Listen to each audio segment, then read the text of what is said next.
Anong mensahe ang kailangan marinig ng mga Scorpio sa buong buwan ng September 2024? Pwedeng nangyayari na to, mangyayari pa lang.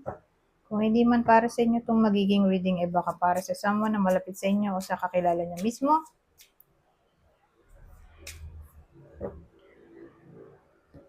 Baka may lumabas na gender. Gawin nyo na lang energy, masculine at feminine energy. At pwede rin naman na huwag nyo nang pansinin yung gender ko as long as tama naman yung reading sa sitwasyon nyo, ganun na nga lang. Huwag nang pansinin ang gender. So, ngayon, 9 of Water. Wow! Ace of Earth. Inisip ko kung dadagdagan ko pa ba to. Maganda to, oh. Sige na nga.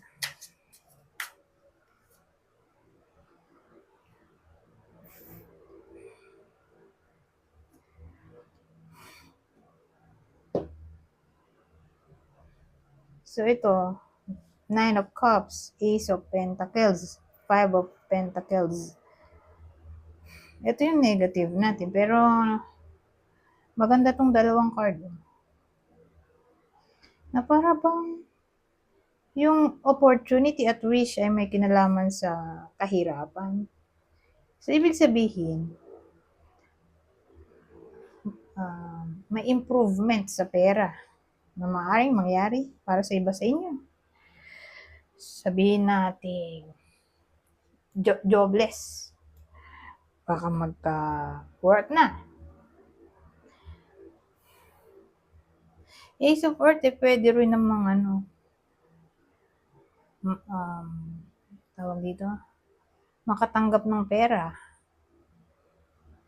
So, yung mga mababayaran na. Pwede rin, lalo na kung yun ang wish.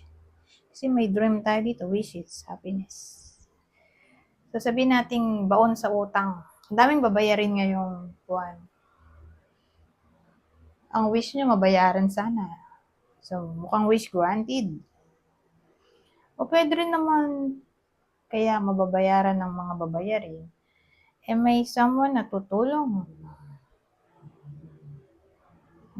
Magbibigay ng financial aid, financial assistance, whether malapit sa inyo to na tao o sa pamamagitan ng gobyerno, ayuda ba?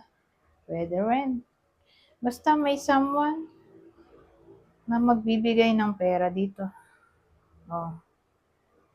At magiging masaya kayo. Yun ang important.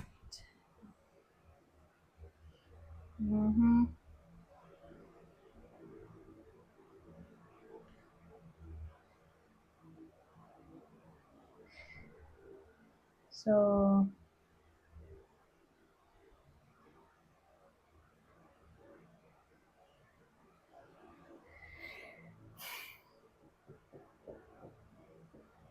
ano pa bang masasabi natin dito?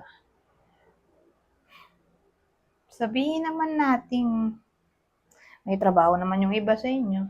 Lalo na kung businessman, businesswoman. So, kung businessman o woman, baka may new project sila dito. New contract.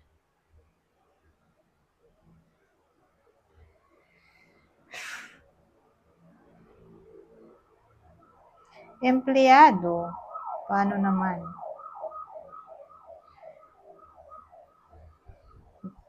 So again,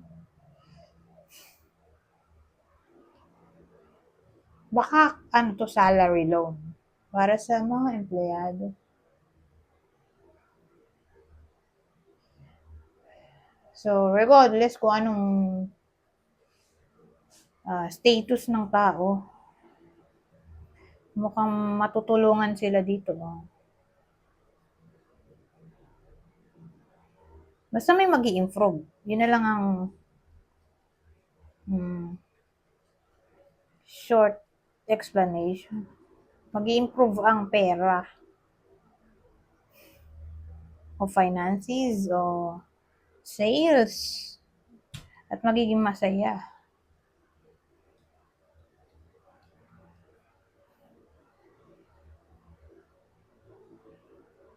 Sabihin naman nating bahay to.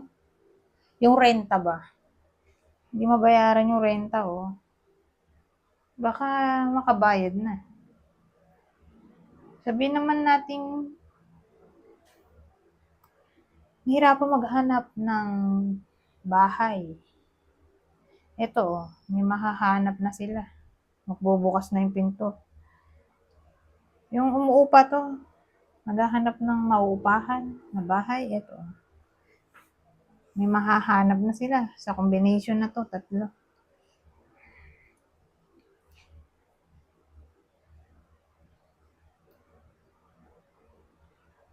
Oh, anyways, punta naman tayo dito. Ano bang masasabi nito? Oh, bakit naman ganyan? Sad news. Pero may isa pa. Don't worry. Main character, di babae to. Babaeng Scorpio. Kasi main character Scorpio, syempre. Pero babae. Ay, bakit kaya? Mukhang magiging malungkot siya, oh. Umiiyak yung babae. Baka makatanggap siya ng sad news.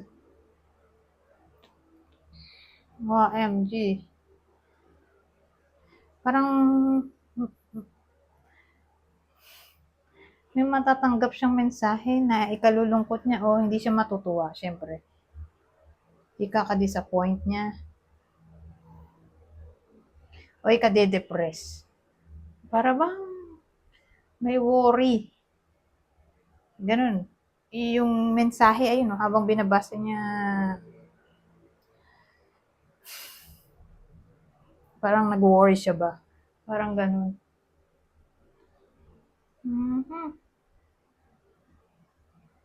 Siguro, misunderstanding, arguments, ay posible, o.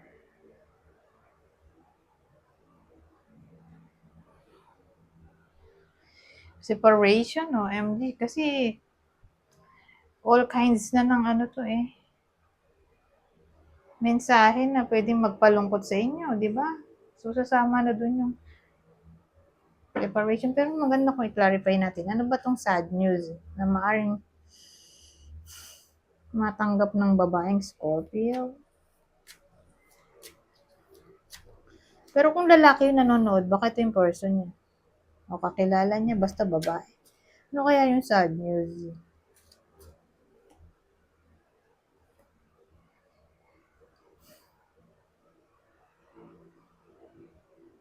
Card kasi ng struggle to.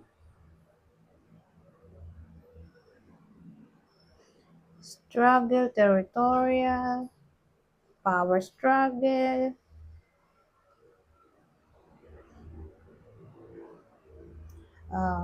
competition. Ano kaya yun?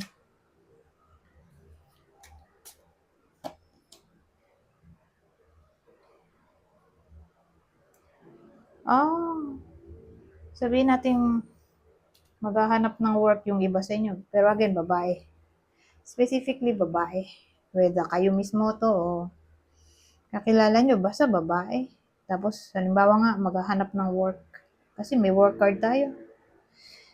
Marami siyang kakompete, syempre. Pag nag-a-apply, di ba?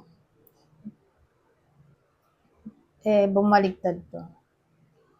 Underqualified daw, bagsak. OMG.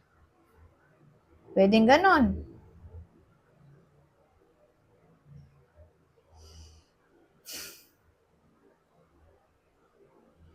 Sad news, ano kaya? Parang work-related yung pwedeng cause ng sad news dito. Sabihin natin yung boss. Ito yung boss. Para bang totoxikin yung iba sa inyo. Ito pala, totoxikin tong babaeng to. Ng boss nila o someone sa workplace. na para bang dahil hindi maganda yung environment ng babaeng to dun sa workplace, tatama rin na siya mag-work. Baka yun na yun. Sad news. O baka ibagsak sila ng boss. Halimbawa, may work naman pero probationary. Kasi pag probationary, ano yan eh, under observation ka ng mga boss. Saka ka ipa-permanent after 6 months. Ganon dun sa ibang pinag-workan ko. Ewan ko lang ngayon. So sa tagal ng panahon, siyempre nag-iiba-iba ang rules and regulations. Pero ganun yung eksena dati. Probationary, hanggang 6 months. Pag nalampas mo yung 6 months, ay hindi, mga 5th month, alam mo na kung mag-extend ba yung 6, mag-extend ka ba o hindi na. Kasi, may evaluation na mangyayari sa 5th month eh. Parang last month mo na yung 6 month, endo ka na doon kapag sinabing bagsak ka. Pero kung pumasa ka, edi syempre, tutuloy ka sa 7th month. Permanent ka na nun. Pero again, depende nga sa company, lalo na sa government, mas mahirap ma-permanent sa government. Pero doon sa company yung sinasabi ko, sa mga private company.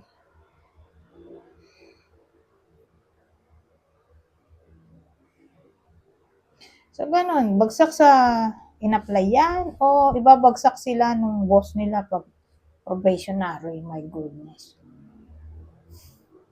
Kaya ayan, sad news. Mag-e-endo na. Hindi na renew yung contract.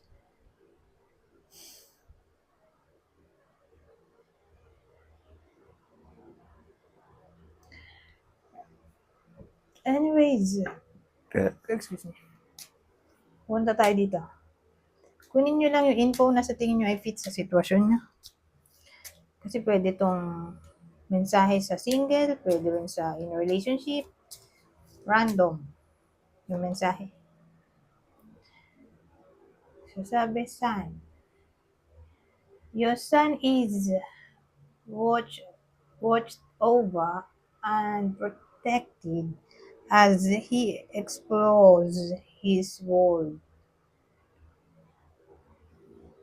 So para lang yun sa mga may anak na lalaki. Wow, ito maganda. Your wish is granted. Parang ito lang yun, no? Sinabi ko kanina, wish na mag-grant nga, oh. Diba? Parang emphasis lang to. Na matutupad nga ang wish ng iba sa inyo. What you've asked for is coming true.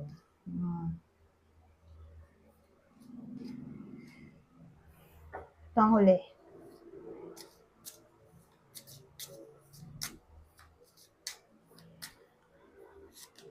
Oh, pregnancy, oh. So, kung itong wish, who knows?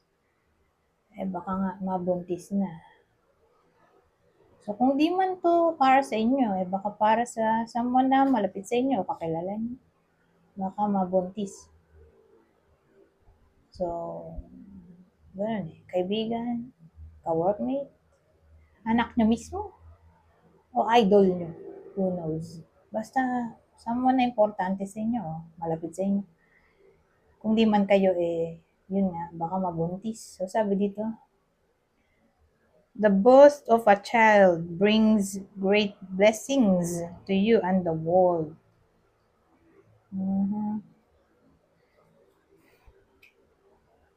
Anyways, hanggang dito na lang. Goodbye.